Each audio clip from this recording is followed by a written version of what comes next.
Hello guys, welcome back to our YouTube channel Bong reaction. এ চলে এসেছি হারকিপ্টে নাটকের আবার একটা পর্ব দেখার জন্য। আর আমার সঙ্গে রয়েছে রিয়া আর রাজীব। আর হারকিপ্টে নিয়ে এখন আর নতুন কিছু বলার নেই। হারকিপ্টেতে নতুন নতুন মোড় আমরা দেখছি, নতুন নতুন কি বলবো ক্যারেক্টার একটা নতুন এসছে, সেটা হচ্ছে রিসেন্টলি মানে ওই ভূপেনের মানে শালা না কি যেন হয়, শালাই হয়, হ্যাঁ শালাই হবে একদম।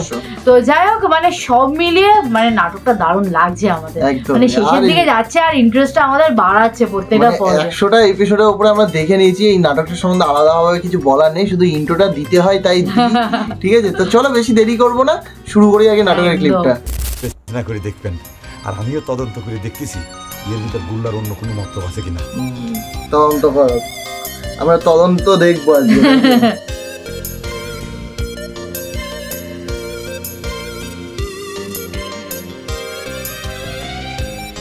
দুলাভাইকে দেখাচ্ছে না, কিন্তু দুলাভাইকে দেখাচ্ছে না, মাঝে মধ্যে দেখায়। বড় সুস্থ হয়ে গেছে এবার।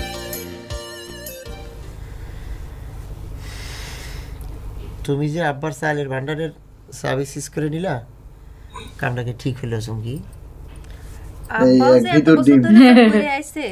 সেটাও কি ঠিক না? সেটা ঠিক না তো, এটা তো একটা সিস্টেম, বুঝছো, আমরা মাইনে নিছি আর কি।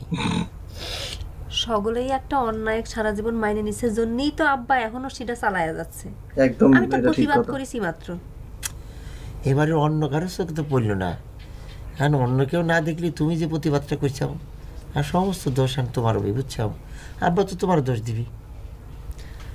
আব্বা আমাকে কি দিচ্ছে সেটা তোমার চিন্তা করা লাগবে না। আব্বার বড় বিটা আমাকে দোষ দিচ্ছে কিনা সেটা দেখা লাগবে। কি করছো? বর কি? হ্যাঁ, বর এসে। বড় ভাই দরজা খোল। কে এলো? কথা কানে যাচ্ছে না? কথা গিরাজ করতেছিস না কি রে? চাবি উদ্ধার করতে এসে নাকি? এত রাতে ডাহাটি পারতেছিস কি না? আমি ঘুমাই গেছি, যা। জিটারি করার জায়গা পাইস না, তাই না? ঘুমা গেছি মানে কি রে? ঘুমা গেলি পরে মানুষকে কথা কবের পারে রে? আর মার্ডার হয়ে যায় মানুষ কথা বলতে পারে? এই এই চিটার, আমি কিন্তু দেখতেছি তোর ঘরের ভিতর বাতি জ্বলতিছে। দরজা খোল।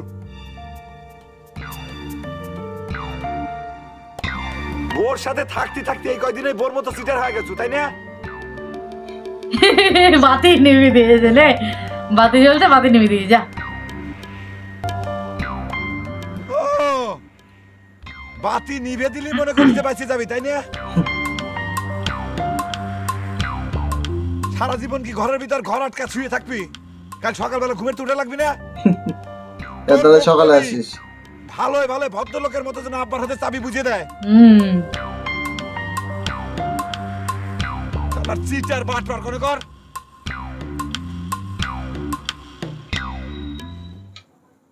ডোরা কাটা দাগ দেখে বানসি না যায়, আকাশের মেঘ মিলন না?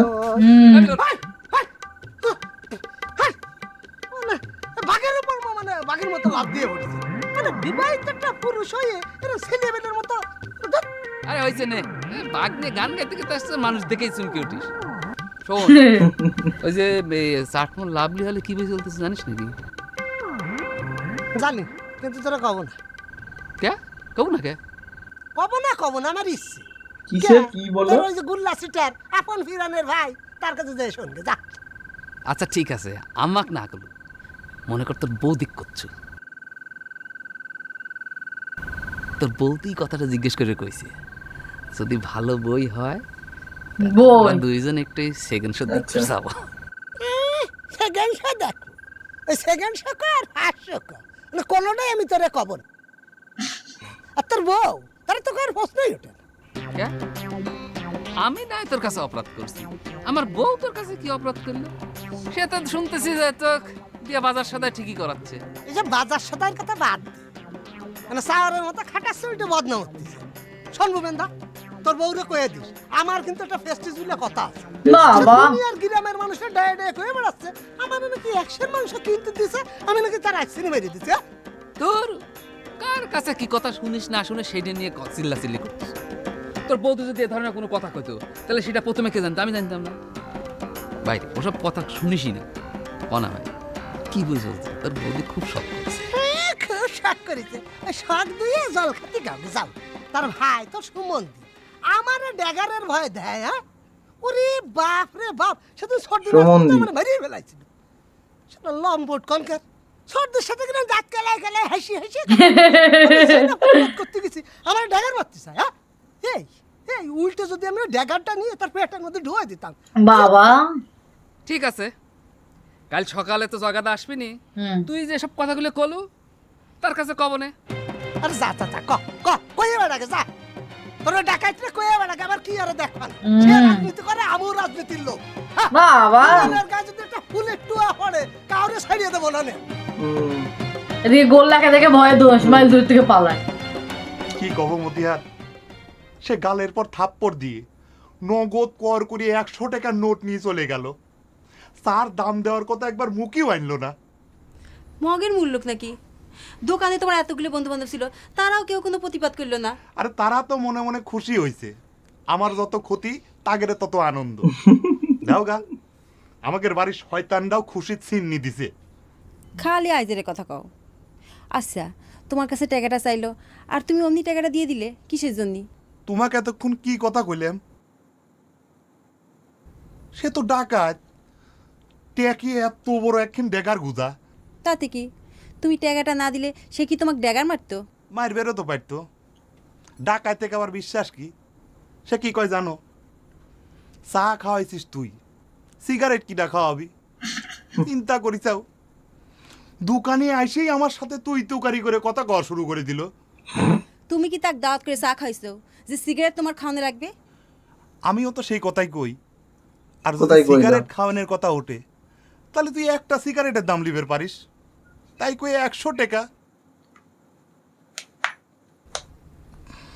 ডাকাতি বুঝলে, আমার দোকান ডাকাতি হয়ে গেছে। আমি দোকান করব না, বাদ দিয়ে দেবো। এই দোকানটা মজনুকে দিয়ে দিলেই পারে, না হলে ডাকাতি করে নিয়ে যাবি। রাস্তা চিনে গেছে তো। দোকান বন্ধ করবে কে? এত ভয় করো কে? কাল দোকান খোলার সময় আমাকে সাথে করে নিয়ে যাবি, তারপর দেখা যাবি নি কত বড় ডাকাইছে। কি কও মতিহার, তোমার কি মাথা খারাপ হয়েছে নাকি? হ্যাঁ, আমি তোমাকে ওই ডাকাতের সামনে নিয়ে যাবো? আমার 100 টাকা গেছে গেছে, আমি আমার বউ হারাইবার চাইনি। একদম ওর টাকাতে কোনো বিশ্বাস বউ পাগল। হ্যাঁ, যদি তোমাকে ধরে নিয়ে যায়, বলছে তোমায় ধরে নিয়ে যায়। চলো যদি খাবার দাও।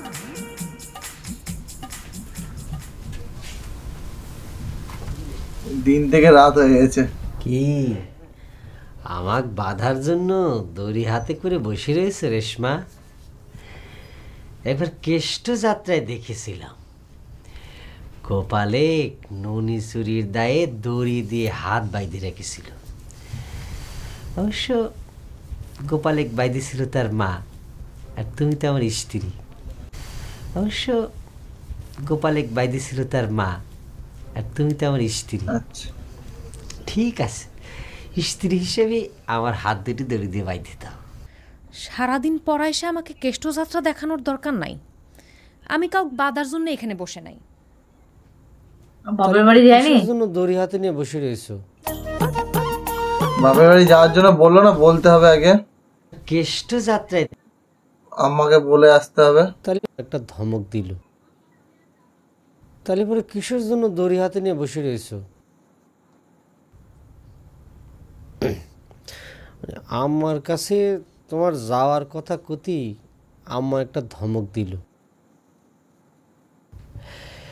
এই জন্য আমি আর তোমার কাছে ফিরে আসার সাহস পাইনি। আমার কাছে ফিরে না এসে খুব ভালো করে চাও, ঘুরে আসলে তোর এই সিনটা দেখা লাগতো না। তা অবশ্য ঠিকই কয়েছ। আচ্ছা তুমি কলে না তোমার হাতে দড়ি কি জন্যে? বোঝো নাই, গলায় ফাঁস দেব।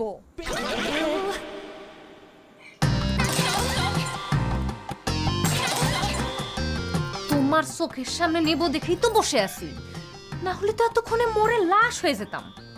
আমি গলায় ফাঁস দেব আর তুমি সেটা খাড়ায় খাড়ায় দেখবে, এটাই তোমার শাস্তি। রেশমা কি করতেছো? রেশমা রেশমা কি এক ইয়ে নিয়ে কি ঝামেলা হয়েছে। হ্যাঁ সে একটা ছোট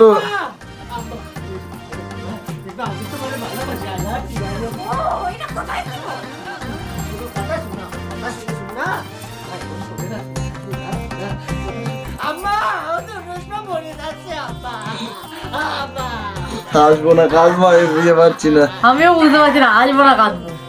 এই একটা ছোট্ট বিষয় নিয়ে কি ঝামেলা লাগিয়েছে, নতুন বিয়ে করে যাই।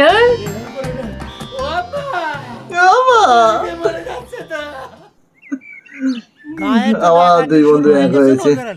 খবর পাও নাই? কখন কনে কিরা?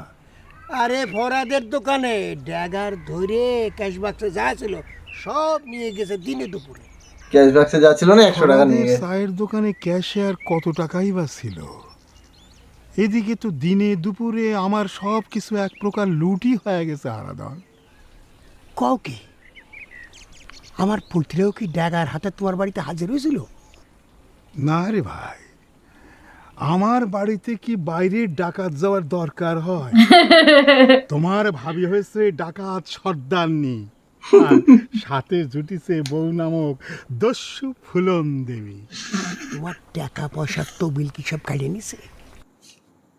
আমার কোনো তফিল থাকলি তো নিবি, আমার কোনো টাকা পয়সা আছে? কতগুলো মুখ বাড়িছে, আমি পথের ফকির হয়ে যাচ্ছি, আর তুমি আমার তফিল দেখতেছো। তুমি লুটের কথা কইলে তাই মনে হলো। টাকা পয়সার হিসেব হলি তো কত ডাকাতি হয়েছে, লুট হয়েছে মানে বোঝা লাগবি মালপত্র সাইল ডাইল গেছে। আমার বড় বেটার বউ জোর করে আমার ভান্ডর চাবি কেড়ে নিছে। চুমকি ভুয়ো বউ, সব চুমকি ভুয়ো বউ হচ্ছে তোমার ভাগিনা গুল্লা। কানে বিষাচ্ছে এখন। কিভাবে গ্রামের মধ্যে ডাকাত নিয়ে আসলো? আচ্ছা নজর, তোমার চাবি নিয়ে গেছে দেখে তুমি একটু ভেঙে পড়তেছো কে? নিয়েছে নিক গে, তোমার কাঁধের থেকে দায়িত্ব নেমে গেল। আমার সর্বনাশ হলি পারে তো তোমার সব সময় ভালো থাকে। আমাকে একটু বুঝায় কও তো, কিসের জন্য তোমার এত খুশি হওয়া? তুমি খালি আমাকে ভুল বুঝো, আমার কথা কান শুনে নাও। ভান্ডের চাবি নিয়ে গেছে, এখন তো ভান্ড ভরার দায়িত্ব তোমার থাকলো না। ভান্ড যে কদিন ভরা আছে খায় নিক, তারপর তার আর পর কি? আমার সব মাল যদি শেষই হয়ে যায় তার আর পর থাকে নাকি? আরে ভাই তুমি আমার কথাখানাকে বুঝে নাও। ভালো বুদ্ধি দিচ্ছে। মাল এই বুদ্ধিটা নাই পরেই শুনবো, এখন এখানেই শেষ করি, কারণ ভিডিওটা আর পরের পার্টে দেখবো। একদম, কারণ হারাধন কাকা কিন্তু ভালো বুদ্ধি। হারাধন কাকার বুদ্ধিগুলো কিন্তু টনটনে হয় একেবারে। যেমন আগেরবার একবার বুদ্ধি দিয়েছিল তেল নিয়ে, ওই যে একটা ছোট বোতলের মধ্যে ফুটো করে দেওয়ার জন্য, একদম।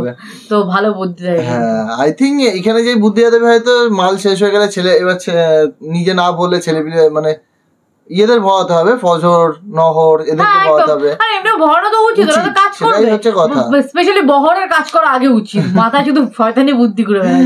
যাই হোক, মজাদার লাগছে, নাটকটা খুব তাড়াতাড়ি শেষ হয়ে যাবে, সেটাও একটা খারাপ লাগছে। তো যাই হোক, কিছু শেষ হবে কিছু শুরু হবে, এরকম ভাবেই চলতে থাকবে। তা তোমরা সাবস্ক্রাইব করছো তো চ্যানেলটা, যারা নতুন আছে সাবস্ক্রাইব করে নাও প্লিজ, আর যারা এখনো লাইক শেয়ার করোনি তো প্লিজ করে দাও। একদম। তো চলো, দেখা হচ্ছে নেক্সট ভিডিওতে, ততক্ষণের জন্য টাটা।